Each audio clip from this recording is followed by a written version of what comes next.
boa noite a todos. Mais uma vez aqui juntos para mais uma quarta-feira de estudo do livro Justiça Divina. Vamos então iniciar com a nossa prece. Posso começar? Pai, que é por amor e bondade, estende sobre nós, teus filhos, a tua paz, o teu perdão, a tua adoração, meu Deus. Rogamos a ti a compreensão no amor, no perdão e na caridade. Pedimos que essa noite seja uma noite de muita paz, de muito entendimento, de muita harmonia. Rogamos a presença dos espíritos iluminados, bondosos e generosos, que participem desse estudo para esclarecer, para encaminhar, e pela paz, pela vida. Então, dou graças a Deus pela oportunidade de estarmos aqui reunidos em nome do Pai. Graças a Deus. Graças a Deus. Muito obrigada, Tatiana. Então, vamos lá. Hoje, mais uma vez, a página é de responsabilidade da Regina. Pode ficar à vontade quando quiser começar. Repetir. Nós vamos estudar a página Espíritos Transviados, uma psicografia do Emmanuel, e foi um estudo realizado no dia 30 de outubro de 1961, sobre a primeira parte do livro Céu e Inferno, capítulo 7, parágrafo 22. Primeiro, nós vamos começar conceituando o que é transviado, né? Transviado é o que ou o que se transviou, extraviado, perdido, que ou aquele que não obedece aos padrões de comportamentos vigentes. Isto é o que significa a palavra transviado. Então, aquele que está fora dos padrões. No livro Céu e Inferno, esse capítulo, ele trata exclusivamente da questão das penas futuras. Então, as penas futuras segundo o Espiritismo. Por quê? Porque nós tínhamos a visão das penas futuras com relação à igreja, né? Então, a espiritualidade vem nos alertando nesse capítulo que a doutrina das penas eternas, ela teve seu tempo e que foi salutar. Naquele momento ela era salutar, né? Até que os homens chegassem ao estado de compreender a força moral. Porque naquele momento, como a sociedade se apresentava, era necessário aqueles conceitos, né? Aquela conceituação. Por isso que eles colocam lá que naquele tempo ela foi salutar, né? Porém, a humanidade saiu da infância e se livrou da necessidade de ser conduzida em seus primeiros passos. Nós não estamos mais na nossa infância espiritual, né? A humanidade já cresceu, já foi trabalhada, já conquistou conhecimento, já conquistou alguma condição moral, posição de questionamento. O homem já não é mais um instrumento passivo que se dobrava diante da força material, nem o ser crédulo que tudo aceitava de olhos fechados. Os homens já passavam desse momento de questionar no século XIX, né? Nós tivemos a questão do iluminismo, tantas coisas surgindo, tanto desenvolvimento industrial, e o homem já começava a questionar as coisas, então ele não podia mais ser conduzido como um marionete. Então, a partir desse conceito, dessa colocação trazida pela espiritualidade, Emmanuel vai comentar nessa página intitulada espíritos transviados do livro Justiça Divina. E ele comenta que caminham desfalecentes, embuchados envoltos, encobertos na sombra, ainda que o sol resplenda em torno, sonâmbulo das paixões em que se desregravam, são cativos dos seus próprios reflexos dominantes. Então, Emmanuel vem lembrando que esses espíritos transviados, mesmo desencarnados, eles continuam cativos desses sentimentos de que eles eram assim detentores, eles continuam portando os mesmos sentimentos, as mesmas paixões, e nem muitas vezes se dão conta dessa situação nova, né? Por mais que lhes atraia a atenção para as esferas sublimes, encasulam-se nos interesses inferiores, encareçando da terra as antenas da alma. Então, por mais que se tente dar atenção a ele, por mais que se tente chamar, eles estão encapsulados nesses interesses ainda pequenos, interesses de ordem material, de ordem sensual, mais voltado realmente a essa questão da paixão, e ficando encarcerados nessa forma de pensar, nessa paixão tão arraigada, né? Presos ainda o quê? A crosta terrestre, presos às vibrações do mundo físico ainda. Aferrolham o coração no recinto estreito das burras preciosas e sentem-se no esquife como quem se refestela na poltrona do ouro. Mesmo depois de ter perdido o corpo físico, mesmo depois dessa morte física, eles continuam agindo como se estivessem na vida corporal, com as mesmas sensações, buscando as mesmas sensações, com as mesmas paixões, com os mesmos sentimentos, como se nada estivesse acontecendo, como se estivesse ainda sentados nas suas poltronas lá de ouro, vivendo a vida como eles bem faziam, né? Que era esse bem fazer de uma forma bem equivocada, diga-se de passagem.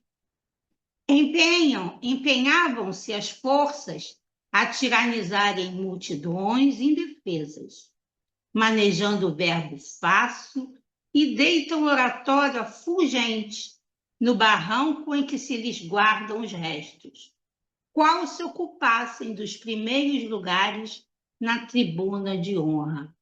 Aí ele torna a bater naquela tecla que mesmo sem o corpo físico, mesmo com a morte, eles continuam se utilizando da força que eles tinham. Qual é a força daquele que está muito preso à terra, né? É a força do poder. Então, eles vão ser espíritos que vão subjugar espíritos mais fragilizados. Por quê? Porque eles têm a facilidade do verbo, a facilidade do falar. E nessa facilidade de falar, eles vão abarcando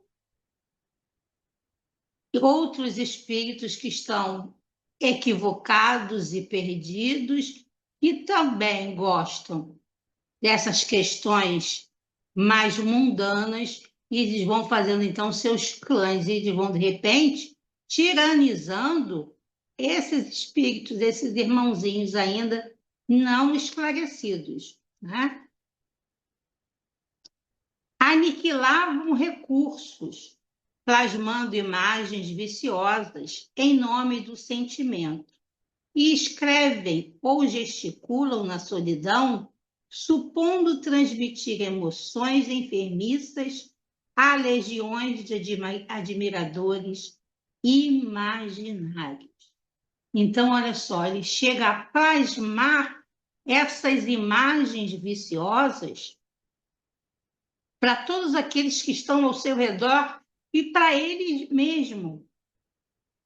E ele fielmente acredita que ele está passando essas emoções a todos aqueles que estão à sua volta e ele se compraz disso, de estar plasmando essas situações, essas imagens, e acarretando, angariando seguidores e aí montando o seu poderio, né? Criando o seu mundo. Aprisionam a mente no egoísmo feroz e tornam a paisagem doméstica à maneira de loucos, envolvendo os entes queridos em fluidos tentaculares. Olha que questão aqui para a gente pensar um pouco, né? Eles aprisionam essas mentes desencarnadas mais fragilizadas e também tentam aprisionar as mentes domésticas daqueles familiares, daquelas pessoas que aqui na Terra ficaram, que tiveram algum envolvimento com eles, alguma situação no pretérito com eles, num movimento de quê? De sediar, né? Olha lá. Tornam a paisagem doméstica à maneira de loucos, envolvendo os entes queridos em fluidos tentaculares, aprisionando essas pessoas, sugando as suas energias, caçando essas ideias e muitas vezes até, se essa questão não for cuidada, bem tratada, trazendo um grande malefício a esses entes, não é? Hipotecam energia aos prazeres sensuais e choram agressivos na clausura da cova, disputando com os vermes a posse do corpo transformado em ruínas. E aí eles vivenciam, Emmanuel aqui mostrando que eles, ao mesmo tempo que eles têm essa ilusão de plasmar as situações, eles também têm, em alguns momentos, um momento de que eu caio em mim, né? E que ele percebe que aquela situação não é real, mas ele está envolto por essas energias do prazer, muitos levados para essa questão da sensualidade. Então, eles ficam aqui, ali, ele coloca chorando agressivo, ou seja, aquele choro de raiva, né? Eu não podia estar nessa situação, porque eu não consigo ter o prazer que eu tinha enquanto no corpo, porque eu não tenho mais um corpo. Então, eles vivem esse momento até de tortura, né? Causados pelas suas próprias mentes. Empregam as horas inaqueando a si mesmos e vagueiam errantes, hipnotizados por inteligências corrompidas com as quais se conjugam em delitos nas trevas. Aquela questão que eu coloquei anteriormente, né? O que for mais, aspa, esperto, ele vai até abarcar os outros, liderar os outros. O que não é, vai ser liderado por alguém. E é uma situação que a gente às vezes depara na mesa mediúnica quando um desses irmãozinhos consegue ser resgatado e já suplica pela redenção e pela liberdade daquela situação, e eles chegam ali realmente com muito medo, porque eles se sentem escravizados, né? Porque eles ficam ali tiranizados por esses outros irmãos que estão mais doentes ainda. Mas aí Emmanuel, como um bom espírito superior, nos alerta. Não acredites, porém, sejam eles doentes sem esperança. Nunca somos doentes sem esperança. Jamais seremos, né? Para todo doente, a nossa doutrina coloca muito sabiamente a esperança de cura. Para eles também, para nós também. E Emmanuel coloca assim: o Criador não quer escravos na criação. Ele não quer que eu escravize alguém, nem que eu seja escrava de ninguém. Porque o Criador não escraviza. O Criador nos concedeu, de primeira, o livre-arbítrio, prova de que Ele quer que todos nós sejamos livres, alcancemos a liberdade, temos a liberdade plena para agir. Então, Ele não quer que ninguém seja escravo. Somos, ele coloca, todos livres para escolher os nossos caminhos. Se esses irmãozinhos equivocados, nesse momento, ainda vivem, né, no mundo espiritual desta forma, é o momento que ele escolheu para assim estar. Mas a partir do momento que ele deseje sair dessa situação, ele sairá. Ele poderá buscar um novo caminho. Por isso, quase sempre, em sucessivas reencarnações, gastamos séculos no mal a fim de entender o bem. E aí Emmanuel vem nos dando um lembrete, assim, não é um puxão de orelha, não, mas é um toquezinho na orelha, né? Ele diz lá: quantas e quantas encarnações nós ficamos presos a essa questão de cometer, de praticar o mal. Quantas encarnações perdemos para não nos entregar à prática do bem? Quantas encarnações perdemos nos escravizando ou escravizando alguém aos nossos caprichos e às nossas paixões? E ele me lembra todos nós. E se a lei permite conhecer o suplício das consciências transviadas, para lá do sepulcro, é para que trabalhes em teu próprio favor. Olha que grande advertência. Ele está colocando aqui para nós. Se a espiritualidade nos traz a condição desses irmãos transviados do percurso, é para quê? É para que eu julgue? É para que eu fique fazendo comentários sobre eles? Não.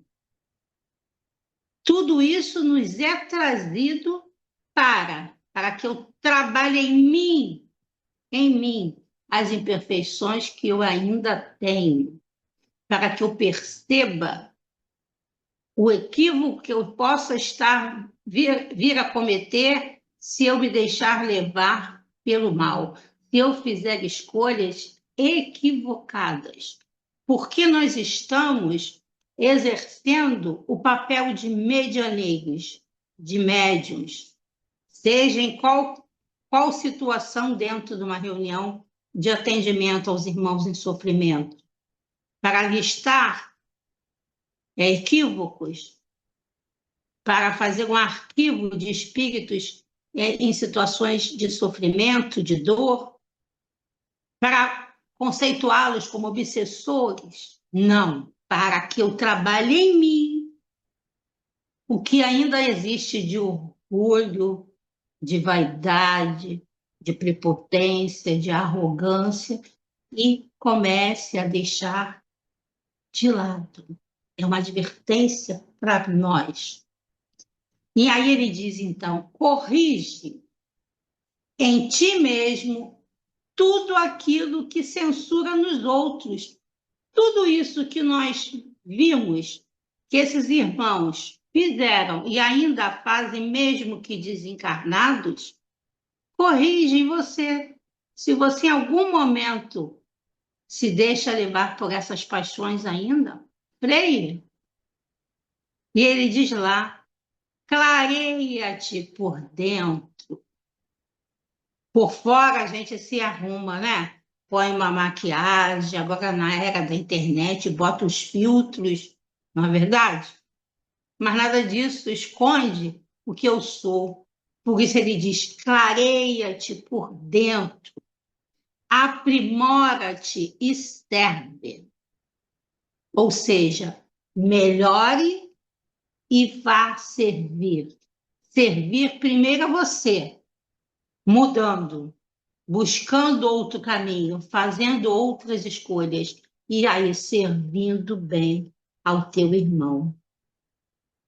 Enquanto no corpo físico desfrutas do poder de controlar o pensamento, aparentando que deve ser. No entanto, após a morte, eis que a vida é verdade, mostrando-te como és. Quando eu estou aqui vestida de Regina, eu tenho domínio por esse corpo físico. Eu tenho domínio sobre o que eu quero aparentar às pessoas. Eu posso vestir a capa do cordeiro e esconder o lobo. Mas, quando eu me libertar do corpo físico, não vai dar mais para eu vestir a capa do cordeiro. O lobo vai aparecer. É isso que ele está dizendo. E aí ele vai mostrar quem sou eu. Eu sou aquela persona que, fora do corpo físico, está se apresentando. O corpo é um grande esconderijo, a gente que estuda a espiritualidade sabe disso. Mas nós não vamos ficar escondidos por toda a eternidade. E aí, pesquisando, eu encontrei uma música que eu gosto muito, de um amigo nosso aqui da doutrina, né? O Carlinhos, que se intitula Brilhe a Vossa Luz. E a Valéria vai compartilhar para a gente depois bater um papo, se der.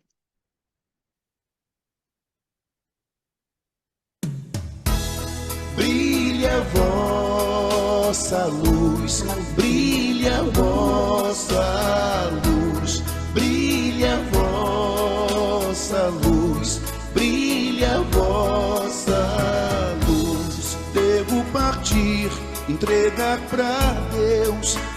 Aconteceu, enfim, desencarnar dos restos meus, morrer como vivi.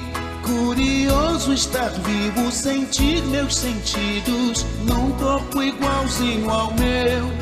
Despertar tão confuso entre poucos amigos, velando que era eu.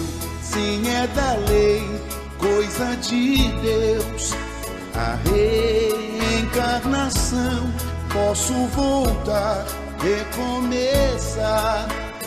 Prova, expiação. Se joguei com a vida, eu sou bala perdida. Meu véu é o da ilusão, meu véu é o da ilusão. Com Deus ou sem Deus, pra onde vou gravitar? Qual será meu peso espiritual? Será esse o céu dos ateus? Vagar invisível pros meus. Errante eu irei pelos vales sem fim, mas sinto que o breu está dentro de mim. Brilha a vossa luz, brilha a vossa luz. Nada morreu, nem vai morrer. Tudo é vida final. O que ficou, o que expirou, foi só veste carnal. E nem céu nem inferno que não se construa, conquista de cada um. Há um Pai sempre eterno, um Rabi que nos guia, mas duvidar é comum. Brilha a vossa luz, brilha a vossa luz, brilha a vossa luz, brilha a vossa luz.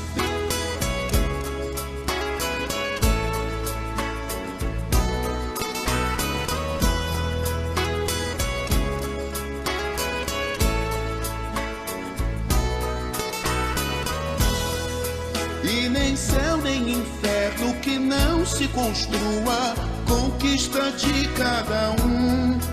Há um Pai sempre eterno, um Rabi que nos guia, mas duvidar é comum.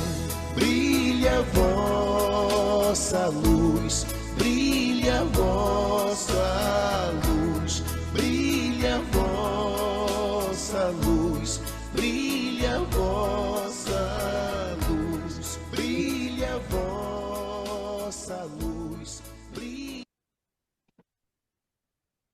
Então, meus irmãos, para que essa luz brilhe, né?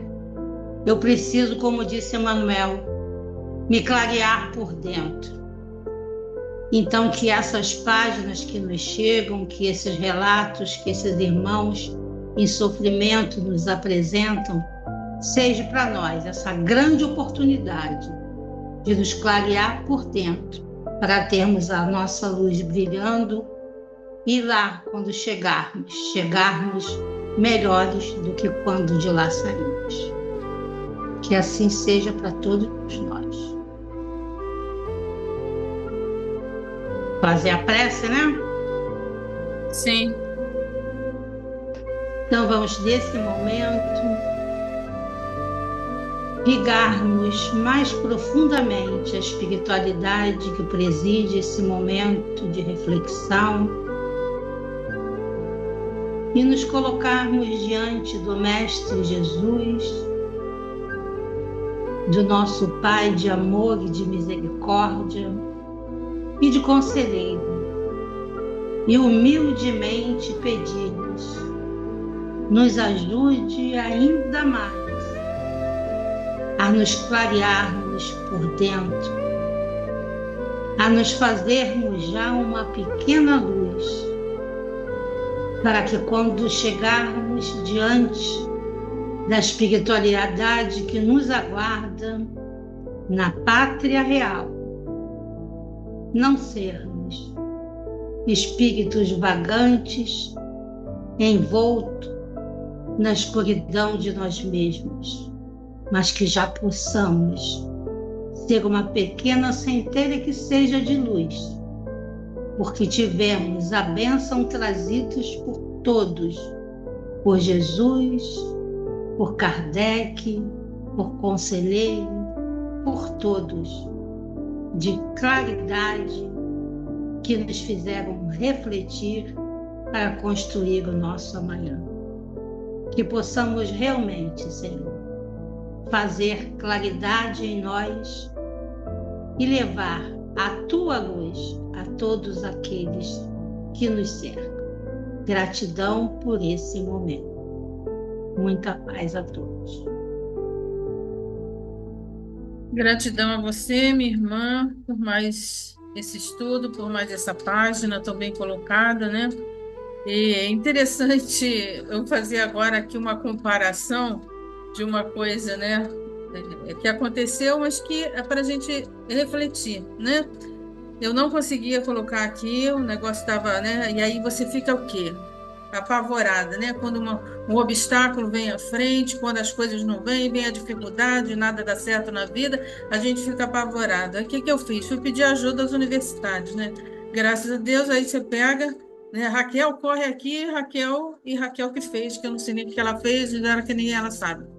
Então, é um pequeno exemplo do que aconteceu, mas que faz refletir, né? A gente, quando entra numa situação onde a gente vê que a vibração vai cair, que vai baixar, a gente tem que respirar fundo e solicitar pelos nossos anjos guardiões, pela espiritualidade amiga, por toda a força que possa nos dar naquele momento para a gente sair e não nos deixar cair e se abater com os obstáculos. 3 minutinhos, podem se colocar aí. Bastante tempo, dá para falar, gente.